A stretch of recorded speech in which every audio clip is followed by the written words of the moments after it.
Welcome to my new series of Ghosts of Scotland. Today we check out 12 real ghost reports from the county of Aberdeenshire.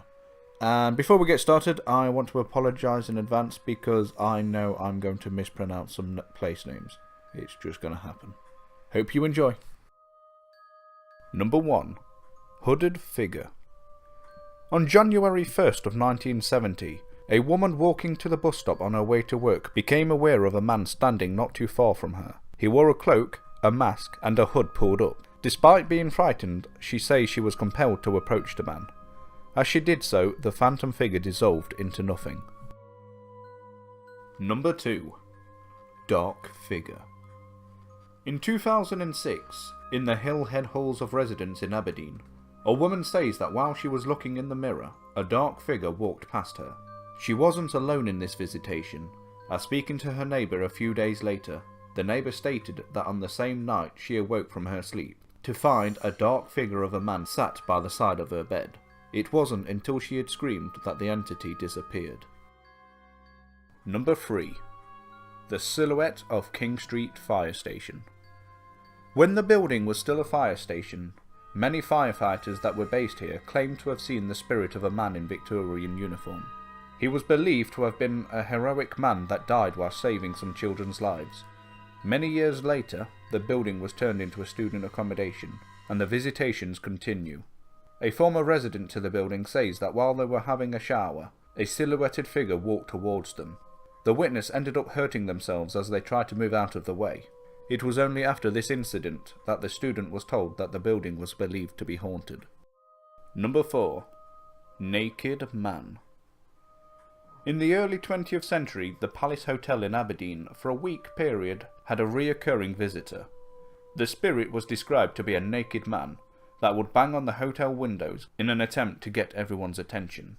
At first you may think that this was a harmless prank, but when the gentleman was ever approached, he would simply float away from the area, leaving no footprints in the snow, leading many to believe that something supernatural was at play. Number 5. Bertha. The Loch of Lees Castle in Banchory has an interesting story of a ghost named Bertha.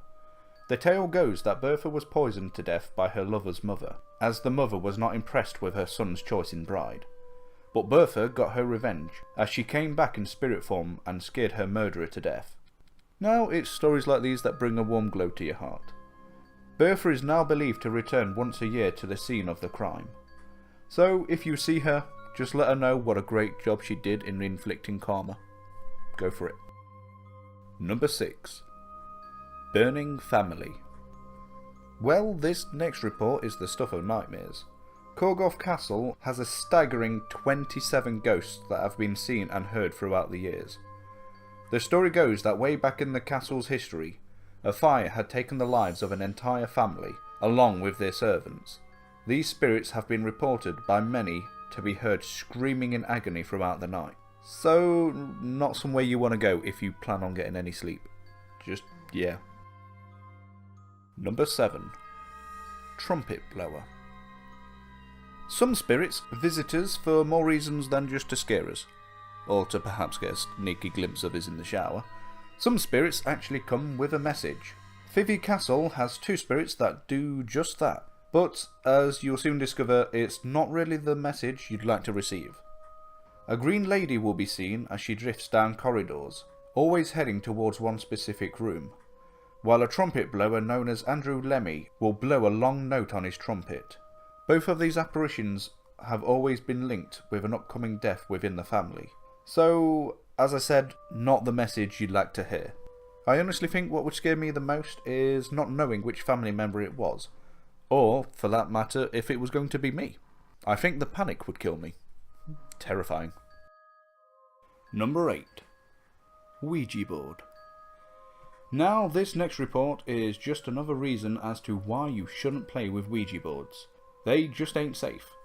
Back in 1973, a gentleman staying at his parents' flat in Fraserburgh was awoken by the spirit of a woman that materialised by his bedside. She appeared to be trying to communicate with him, but at the same time, she wasn't making any noise. And I have to admit, this next part I love.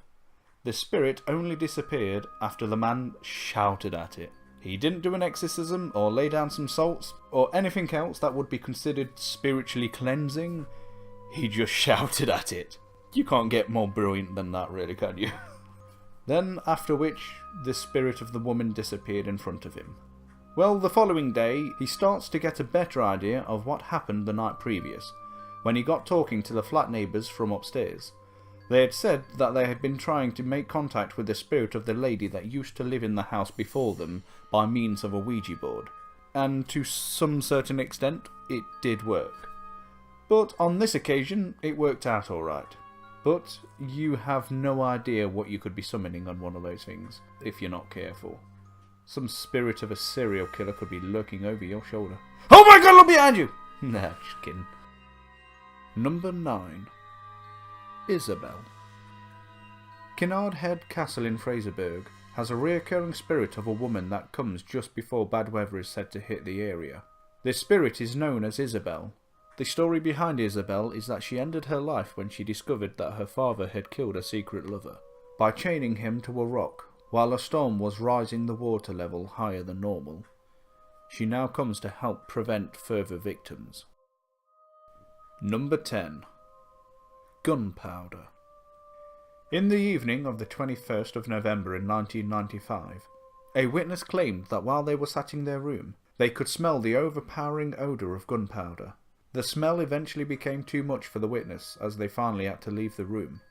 It was only on the following day that the witness was informed that a friend of theirs had died the previous night, due to a shooting accident. Number 11. Tall Man. Well, this is a definite first for these series. There is a report dating back to 1839 from Strafton. A man, while travelling home to his sick wife, came to a river to find that the bridge had collapsed.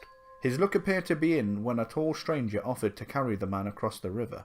He reluctantly agreed to be carried by the stranger, and he was almost halfway across when the tall man turned into a kelpie and tried to drown him. The man managed to break free from the kelpie and scrambled to the bank on the other side. But that wasn't the end of his travelling nightmares, as the creature in the water threw a boulder at him. Thankfully, he avoided being hit and set back on his travels home.